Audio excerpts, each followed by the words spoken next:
तो social media के इस दौर में मीम्स की अपनी दुनिया है। आमतौर पर मीम्स को मजाक में लिया जाता है, लेकिन जो मीम आज हम आपको दिखाने जा रहे हैं वो कोई मजाक नहीं है। ये एक बहुत गंभीर विषय है, लेकिन हमारी कोशिश है ये बात आप तक आसानी से पहुंच जाए। हमने इस मीम का थीम वेब सीरीज पंचायत से लिया है, लेकिन इसका मैसेज बहुत बड़ा है। इसमें बताया गया है कि खतरा बहुत बड़ा है और ये खतरा है पीएफआई के बारे में, जो अब तक आपके पड़ोस तक पहुंच चुका होगा।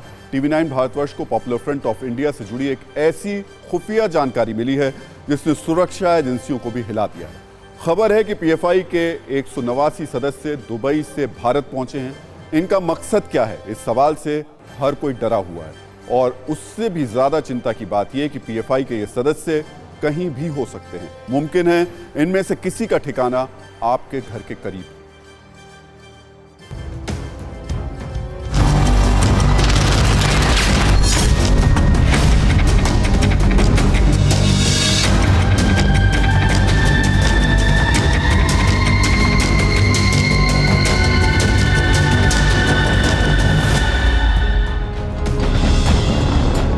जिस पीएफआई पर भारत में इस्लामिक जिहाद की जड़ें मजबूत करने के आरोप लगे हैं, जिस पीएफआई पर भारत में आतंकवाद को बढ़ावा देने के आरोप लगे हैं, जिस पीएफआई को पूरे देश में ताबड़तोड़ एक्शन के बाद बैन कर दिया गया, अब उसकी इंटरनेशनल साजिश का खुलासा हुआ है। ये भारत के खिलाफ ऐसी साजिश है जिसमें आतंकी मैकेनिज्म पूरी प्लानिंग के साथ काम कर रहा है। इस साजिश के तार भारत के अलावा दुबई, तुर्की, सऊदी अरब, ओमान, कुवैत और सीरिया तक फैले हैं। और इस इंटरनेशनल साजिश के पीछे है पीएफआई का ऑपरेशन 189D। ये पीएफआई के 189 लोगों की वो ब्रिगेड है जो भारत के किसी भी कोने में हो सकती है।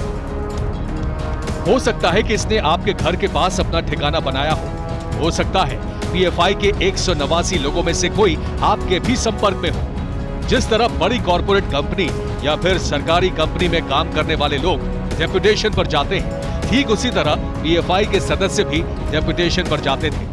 पीएफआई के खिलाफ तैयार की गई एक रिपोर्ट में पता चला है भारत से करीब 2500 किलोमीटर दूर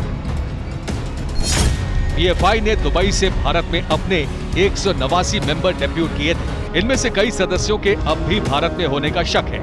इनकी डिटेल्स खुफिया एजेंसी ने अलग अलग राज्यों के पुलिस से शेयर की है। टर्की में मौजूद अलकायदा मॉड्यूल से भी पीएफआई के तार जुड़े होने का शक है।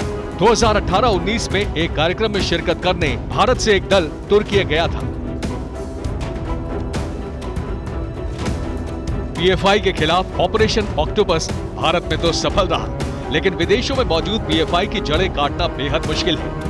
विदेशों में अंतर्राष्ट्रीय स्तर पर पीएफआई का एजेंडा, उससे जुड़े कई संगठन अब भी चला रहे हैं। सूत्रों के मुताबिक दावत इस्लामिया पीएफआई पर लगे बैन को भुनाने में लगा है। पीएफआई और दावत इस्लामिया दोनों का मकसद भारत में कट्टरपंथ को बढ़ावा देना है और ऐसे 4 संगठनों के लीडर्स अक्सर दुबई जाते थे। वो संगठन है जमाते इस्लामी, पीएफआई की Kerala branch, social democratic party of India और नेशनल डेवलपमेंट फ्रंट। इन चारों संगठनों के लीडर्स अक्सर दुबई जाते थे। अब आपको बताते हैं कि आखिर पीएफआई के इंटरनेशनल तार कहां-कहां तक फैले हैं। सऊदी अरब, हज के नाम पर भारत में मोटी रकम भेजी जाती है। ओमान, सोशल फोरम के नाम से पीएफआई कई संगठनों के साथ जुड़ा है। कुवैत, KISF यानी Kuwait Indian social forum PFI का मुखौटा है। सीरिया, पीएफआई के सीरिया में ISIS कनेक्शन का खुलासा हुआ। तुर्की, PhD करने गया पीएफआई सदस्य फंड जमा करने में लगा है। देश में पीएफआई पर 5 साल के लिए बैन लग चुका है। पीएफआई के खिलाफ देश की खुफिया एजेंसियों का एक्शन अब भी जारी है, लेकिन जिस तरह इस संगठन के इंटरनेशनल कनेक्शन सामने आ रहे हैं, उसके बाद देश की सुरक्षा एजेंसियों के साथ आम लोगों को भी सतर्क रहने की जरूरत है। जितेंद्र शर्मा के साथ ब्यूरो रिपोर्ट, टीवी9 भारतवर्ष।